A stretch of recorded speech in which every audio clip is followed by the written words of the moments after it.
Welcome back, boxing fans, to another great show with Sean on Boxing. So this weekend, obviously, we had two really big homecomings. Keyshawn Davis showing up and showing out, representing in his hometown. It was the perfect story. Things could not have worked out any better for that young man. He went there, he dominated, destroyed somebody that we'd seen in a very competitive fight, and he went in there and made that guy look like he was on a whole nother level, and put his name right up there with the best fighters at 135 pounds. So hats off to my man Keyshawn. What a brilliant performance he put on. He should get every accolade coming his way. Flowers for you, boy. Good work. Keep doing it, man. You know, his hometown, they got to be really happy with how things worked out for him and his brothers and his sisters doing the anthem and everything else. Like, it was the storybook situation. And obviously, you know, we know Top Rank is pushing him properly. We know he's going to be right there soon for bigger and better things. So it's just a matter of how he's going to perform when those opportunities do present themselves. So let's keep an eye on him, because I definitely think he is a player in this game. Keyshawn Davis. And then, of course, we had my man Boots Ennis representing Philly, going there and putting on a great doubleheader with Bam Rodriguez on the undercard. And well, this reminiscent of days with Golovkin and Roman Gonzalez, it's nice to see them do that. Obviously for Bam, it sort of highlights him for a whole new crop of people that maybe haven't really seen him before, right? And you know, obviously it brings more attention to Boots as well, because now a whole new group of people actually tune in to watch him fight. So, you know, you can piggyback off of each other, especially at this point of your career, where neither of these guys are superstars right now, but you help each other get to that level. So, you know, hats off to both of them. Obviously, the performance for Boots Ennis was very different compared to Keyshawn. Boots Ennis went in there with a fighter he'd struggled with before, and primarily because that guy really moved a lot and made it very difficult for Boots to cut off the ring and really be effective getting to him. So him being in there with this guy again, we were hoping he was going to be able to make adjustments and go in there and put on a sensational performance. But a lot of questions follow from this performance. Not to hate on the young man, because, you know, we were talking about the fact that it might be time for him to move to 154. He brought that up as well. Obviously, somebody said that he looked sort of drained on the scale. He's also fighting for the IBF, and we know the IBF has same day or next day weigh-ins, right? Which obviously the WBC, the WBA, and the WBO don't have. So if he was actually representing one of the other sanctioning bodies, he probably wouldn't have to deal with this stuff, and he probably would have looked better, at least stronger and just at his best. But you got to take your hats off for Karen. Obviously, he knew the fighter he was going in with. He completely changed his style and made adjustments, and really fought well.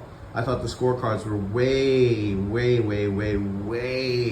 too one-sided, giving Karen very little credit at all for the clean, effective punches he was landing throughout the fight. Obviously, you could see that Boots would have won based on the knockdown and that 1 point that were taken off of him. But outside of that, I could easily see 5 rounds you could have gave Karen. And if you want to give him 4, I mean, I think, you know, that's the least you should give him, right? 4 rounds for sure. And if that's the case, you know, that tells you everything you need to know. 8-4. I would have said more 7-5 plus the 2 points. That's the way I had my scorecard. I thought Karen deserved all the credit in the world and respect, because he made adjustments. He came in and adjusted to Boots Ennis. Unfortunately for Boots, he didn't make adjustments. He was the guy that wasn't really effective using his length and his jab, ended up giving up on his jab and trying to bully and use physicality to sort of walk forward and dominate the other fighter, who obviously isn't a hard puncher. And started getting frustrated, started holding a lot, and it just wasn't really a great performance from Boots. And that's not hating on the brother. That's just keeping it 100, right? Like, I mean, unfortunately for him, a guy that people envision as a future pound for pound fighter, a guy that people think is potentially going to take the mantle from Bud Crawford, this kind of performance is going to give you a lot of negativity because you just didn't perform up to expectation. And there could be a lot of reasons for that, so you can't over read into it. And this is the problem with some fans. They look for every reason to hate on a brother. And when I say brother, I don't specifically mean black fighters. I just mean anybody, any fighter. Anytime somebody gets anything against him, whether it's a black fighter, Asian fighter, white fighter, Mexican fighter, whatever, haters come out and try to use that as a way to discredit them. You get dropped all of a sudden, fucking people attack you because of that.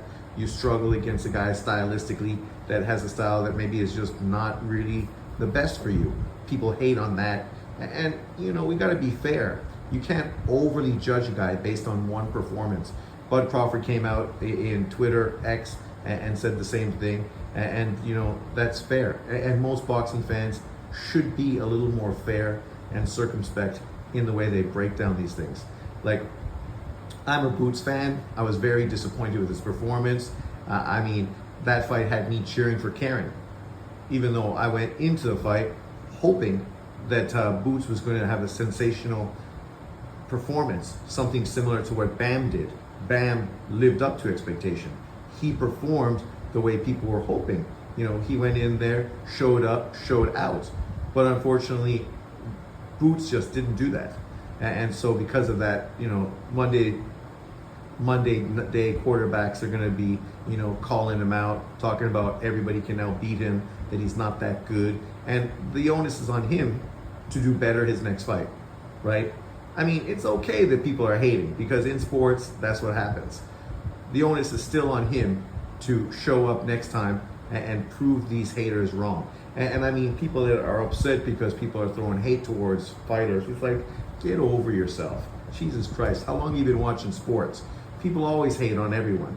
I mean, if you watch any sports and you support a team, you consistently hate on rival teams. That's the way it is. When we were kids and you're watching baseball from the dugout, you know, pitcher's got a rubber nose, wiggles every time he throws. Hey, better, swing better. Like, you always talking shit, you always talking trash, you're always trying to get in the head of people. Like, this is what sports is all about. So some people just need to stop being so fucking sensitive. Unfortunately, this is the era we live in, sensitive motherfuckers, right? Like, I'm a Boots fan. I was disappointed. It was not the kind of performance I was hoping for. But to be fair, I knew that this particular opponent might be the kind of guy that he just has problems with, right? He already had problems with him once. Potentially, he could have problems with him again. And that's exactly what happened. But then, once again, shout out to Karen for making adjustments, coming in, and I think performing way better than he did the first time. Boots, on the other hand, once again, a disappointing performance. If he stays at 147, that's cool. I want to see him unify all the fights at that weight class. Obviously, unification fights are good because then the IBF next day weigh-in thing doesn't count. You don't need to abide by that. So that will really benefit him to not have to come in at a specific weight. And if the case is that he just feels stronger, then maybe it's the best time to move to 154. Because obviously 154 is happening. And you throw Boots into that mix with Tim Tszyu, Virgil Ortiz, Bud Crawford, I mean, fucking Madrimov, Errol Spence, Charlo, Funduro, Charles Conwell, and you know, Abel Ramos and the rest of the guys that are in that division. It's a hopping division, you know, with tons of deep depth. And so, you know, I have no problem if he does that because we're going to really get to see him in with great fighters and he's going to have every opportunity to prove that he is great. And he already won a world title at 147, so to move to a second weight division, that's cool too, even if he doesn't become an undisputed unified champion. Sometimes shit just don't work out in your favor. It's time to move on and make the best of it.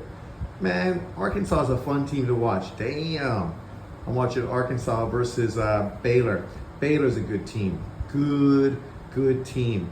They got the one point guard from what's his face's team, you know, the Duke guy who is the #1 draft pick. Also the UConn guy that's from his high school as well. The point guard is on Baylor. He's a really good player. And then of course, you know, this other kid that's really athletic from Bahamas. But what a great team these two teams are. So far this game's super exciting. If you like college basketball, it's on YouTube. Check it out. But let's get back to the boxing. Overall, I mean, it's really been a weekend of great performances and disappointing performances, right? And that's just the way it is. People are gonna highlight Bam Rodriguez's stellar performance. The fact that he looks pound for pound. They're gonna highlight the fact that, you know, Keyshawn Davis just elevated himself right into the conversation as one of the best fighters from 130 to 140 pounds. And then Boots, on the other hand, he's going to sort of fall off a bit. People are going to be disappointed and critical of his less than stellar performance. You know, that's the way shit is. You know, it wasn't that long ago where people were talking about Shakur Stevenson being pound for pound one of the best, potentially #1, only to go on to have a piss poor performance. And then people second guess, actually 2 piss poor performances, and people then second guess his pound for pound status, right? Devin Haney was considered pound for pound, went in there, couldn't duck a fucking left hand, got dropped 4 times, and now people are questioning his validity as a pound for pound fighter. I mean, you know, this is sports. You know, you ride with the highs and you roll with the lows. Overall, great weekend of boxing. Subriel Matias came back, getting an impressive knockout in his win, in his fight coming back after obviously his loss, losing his IBF title. We also had Jojo Diaz, who fought today, getting beat because that dude is obviously past his best, and it's almost time for him to hang him up. You know, that's the boxing. That's it right there. You know, sometimes you win, sometimes you lose.